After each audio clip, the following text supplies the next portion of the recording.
Channel میں آپ کا استقبال ہے۔ آج کی یہ ویڈیو 8ویں کلاس کی کتاب اپنی زبان کا چیپٹر نمبر 8 ہے، چچا کبابی دلی والے۔ تو چچا کبابی دلی والے کے بارے میں آپ کو شارٹ کٹ میں سمجھا دوں گی۔ اگر پورے لیسن کی آپ کو ریڈنگ کی ویڈیو چاہیے تو مجھے کمنٹ کر کے بتا دیں گے، میں ریڈنگ کی ویڈیو اپلوڈ کر دوں گی۔ تو میں شارٹ کٹ میں اس دلی والے کبابی چچا کے بارے میں بتا رہی ہوں کہ دہلی کی شاہی جامع مسجد کی پھلواری والے چبوترے کے نیچے پٹری پر شام 5 یا 6 بجے کبابی دکان لگا کر دیر رات تک کباب بیچا کرتے تھے۔ یہ چچا کبابی کے نام سے مشہور تھے۔ کباب بنانے کے کمال پر انہیں بڑا غرور تھا۔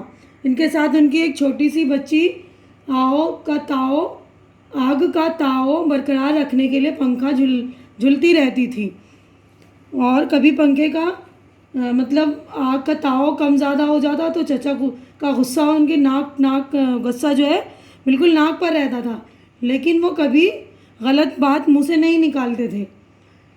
ذرا سی بات پر وہ پاڑا جو ہے چڑھا لیتے تھے۔ وہ اپنے گاہکوں کو ان کی باری آنے پر ہی کباب دیتے تھے۔ اگر کسی صاحب حیثیت شخص یعنی کوئی دولت مند آدمی اس کے کباب لینے آتا اور کہتا مجھے جلدی دو، تو وہ فوراً بگڑ جاتے اور ان کے پیسے واپس کر کے کہتے جلدی تو کہیں اور سے لے لیجیے۔ ایک مرتبہ چچا کبابی کی کسی شخص سے جو ہے الجھی ہو گئی۔ وہ شخص ذرا جلدی میں تھا، کہنے لگا جلدی کریے گا، تو انہوں نے کہا آپ کی باری آنے پر ہی کباب دوں گا۔ وہ شخص بگڑ گیا اور بولا بھائی اور کہیں اور سے لے لیں گے، اللہ کا شکر ہے اس نے تمہارے کباب کھانے سے ہمیں بچا لیا، خدا جانے کباب کھانے کے بعد ہضم ہوتے یا نہیں، اس میں بھی اللہ کی کوئی مصلحت ہے۔ یہ سن کر چچا کبابی جو ہے اور تلملا اٹھے اور کہنے لگے، اپنے کبابوں کی تعریف بگاڑنے لگے اور بڑبڑاتے کہنے لگے جو یہاں پہلے آتا ہے اسے کباب پہلے ہی ملنے چاہیے۔ چچا کبابی جو تھے اصول کے بڑے پکے تھے۔ اصول کے مقابلے میں جو اپنے تعلقات کو بھی وہ دور رکھتے تھے۔ عزیز اور دوستوں کو بھی بغیر باری کے کباب نہیں دیتے تھے، چاہے کوئی ان کی خدمت میں پان پیش کرے، کوئی ان کی خوشامد کرے، کچھ بھی کرے۔ اگر انکار کر دیا تو کر دیا، کسی کی مجال نہیں جو ان کی نا کو ہاں میں بدل دے۔ ایک مرتبہ کی بات ہے کہ ایک لڑکا جو ہے ان سے 4 پیسے کے کباب لینے آیا اور وہ لڑکا چچا کبابی کی خوشامد کرنے لگا۔ وہ انکار کرنے لگے۔ آخر کسی نے ہمت کر کے ان سے پوچھا کہ آپ اس کو کیوں نہیں دے رہے؟ تو کبابی بولے کہ یہ لڑکا روزانہ جو ہے 4 پیسے کے کباب لے کر یہیں بیٹھ کر کھا جاتا ہے، مجھے یقین ہے کہ یہ لڑکا جو ہے روزانہ پیسے چرا کر لا رہا ہے، اس لیے میں اپنے پیسے کمانے کی خاطر اس کی عادت خراب نہیں کر سکتا۔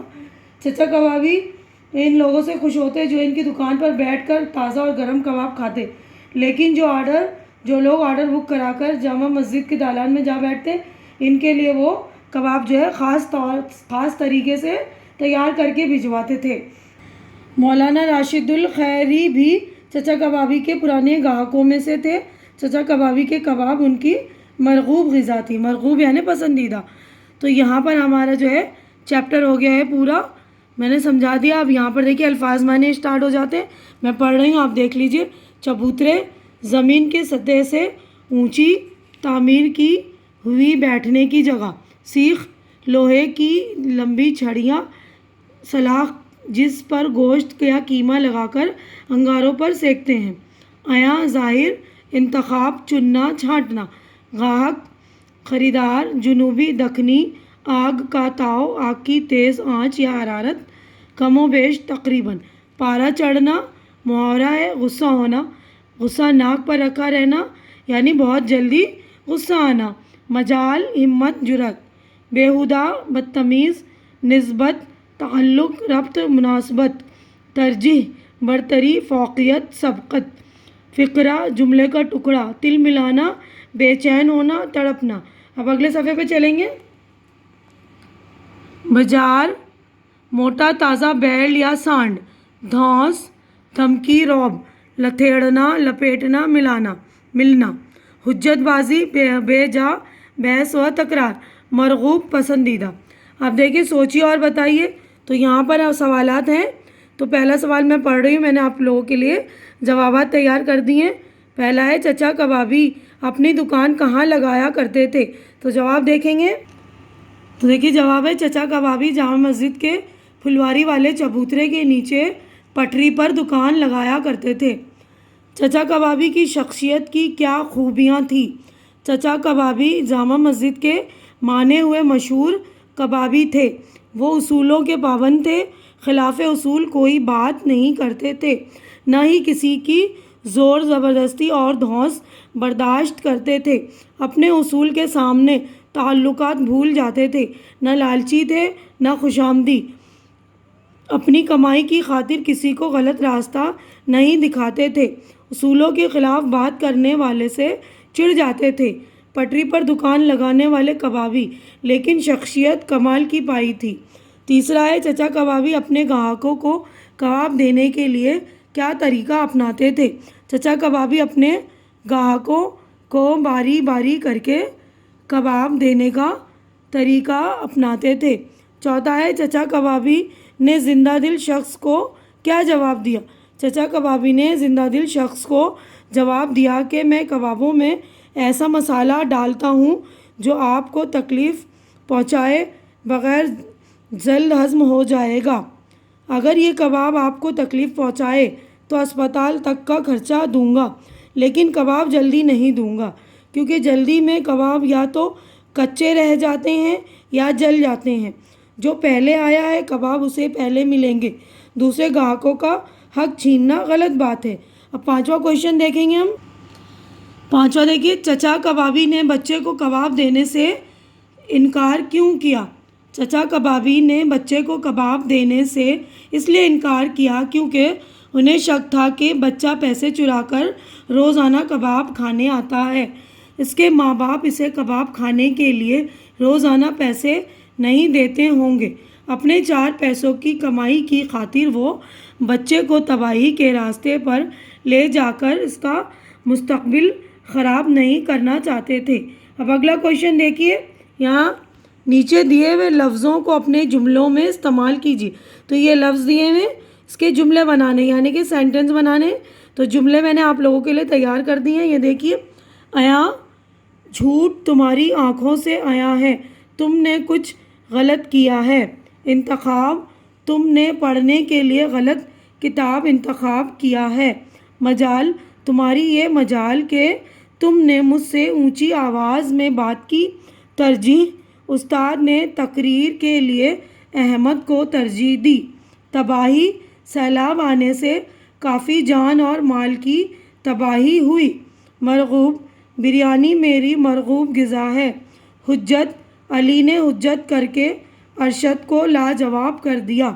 تل ملانا، چچا کبابی زندہ دل شخص کا فقرہ سن کر تلملا اٹھے۔ اب اگلا کویشچن ہم دیکھیں گے۔ اس سبق میں ایک مرکب لفظ حجت بازی استعمال ہوا ہے جس کا مطلب ہے حجت کرنا۔ اسی طرح بازی لگا کر 5 مرکب الفاظ بنائیے، یعنی 2 لفظ ملا کر جب ہم ایک الفاظ بناتے ہیں تو اس کو ہم مرکب یعنی کہ مکس ورڈ کہتے ہیں، مکسچر ہوتے ہیں ورڈ۔ تو یہ میں نے آپ لوگوں کے لیے یہ بھی بنا دی ہے، دیکھیے گا۔ یہ پہلا ہے پتنگ بازی، دوسرا کبوتر بازی، تیسرا جلد بازی، چوتھا اشارے بازی، پانچواں نشانے بازی۔ اب اگلا کویشچن ہم دیکھتے ہیں۔ آپ نے چچا کبابی دلی والے کا خاکہ پڑھا، آپ کو اپنے پڑوس یا کہیں اور ایسی شخصیت نظر آئی جو عام لوگوں سے الگ ہو، اس کے بارے میں ایک صفحہ لکھیے۔ یعنی کوئی ایسا شخص ہو جو غریب ہو لیکن اپنے اصول کا پکا ہو تو اس کے بارے میں آپ لکھیں گے، ٹھیک ہے۔ اب اگلے پیج پر چلیں گے تو دیکھیے، پڑھیے اور سمجھیے۔ سبق میں ایک مرکب لفظ حجت بازی استعمال ہوا ہے جس کا مطلب ہے حجت کرنا۔ بعض لفظوں کے آخر میں کچھ لفظ جوڑ کر نئے لفظ بنا لیے جاتے ہیں، ایسے نئے لفظوں کو مرکب الفاظ کہتے ہیں۔ پیچھے بھی پڑھا ہم نے۔ ابھی دیکھیے سبق میں غور کرنے کی بات، اس سبق میں ایک فقرہ اللہ بخشے راشد الخیری کو استعمال ہوا ہے جس کا مفہوم ہے اللہ راشد الخیری کو معاف کرے۔ کسی مرحوم شخص کا تذکرہ کرنے کا یہ شائستہ اور دینی طریقہ ہے۔ جب بھی اس شخص کو یاد کیا جائے تو اس کے لیے اللہ سے مغفرت کی دعا کی جائے۔ یعنی کوئی مرحوم ہو، کوئی مر چکا ہو، اس کے بارے میں ہم جب بات کر رہے ہیں تو ہم اس کو کہتے ہیں اللہ بخشے۔ ٹھیک ہے، اس کے بعد اس کا ذکر کرتے ہیں. اس سبق میں لفظ غدر آیا ہے جس کے معنی ہے شور شرابہ، ہنگامہ، افراتفری، فتنہ و فساد. شرکشی یا بغاوت. اس لفظ کو 1857 کی پہلے جنگ آزادی کے لیے انگریزوں نے استعمال کیا. وہ اسے قومی آزادی کی پہلی جنگ تسلیم نہیں کرتے، اسی لیے لوگ 1857 کے ہنگاموں کو انگریزوں ہی کی طرح غدر کہنے لگے. 1857 کا ہنگامہ دراصل ہندوستانیوں کی قومی بیداری اور برطانوی سامراج سے آزادی کی جدوجہد کا پہلا نشان ہے. اس جدوجہد کے دوران ہندو مسلمان غرض کے پورا ملک بغیر کسی مذہبی تفریق کے مغل بادشاہ بہادر شاہ ظفر کی قیادت میں ساتھ تھا اور انہیں اپنا پیشوا تسلیم کرتا تھا. تو یہ غدر کا بھی مطلب آپ کو سمجھ میں آ گیا ہوگا. تو یہاں پر ہمارا چیپٹر ہو گیا ہے کمپلیٹ. تو آج کی ویڈیو میں بس اتنا ہی. اگر میرا ویڈیو اچھا لگ رہا ہے تو اسے لائک کیجئے اور ضرورت مند بچوں کے درمیان شیئر کیجئے اور میرا چینل سبسکرائب کر کے میری حوصلہ افزائی کیجئے. اللہ حافظ.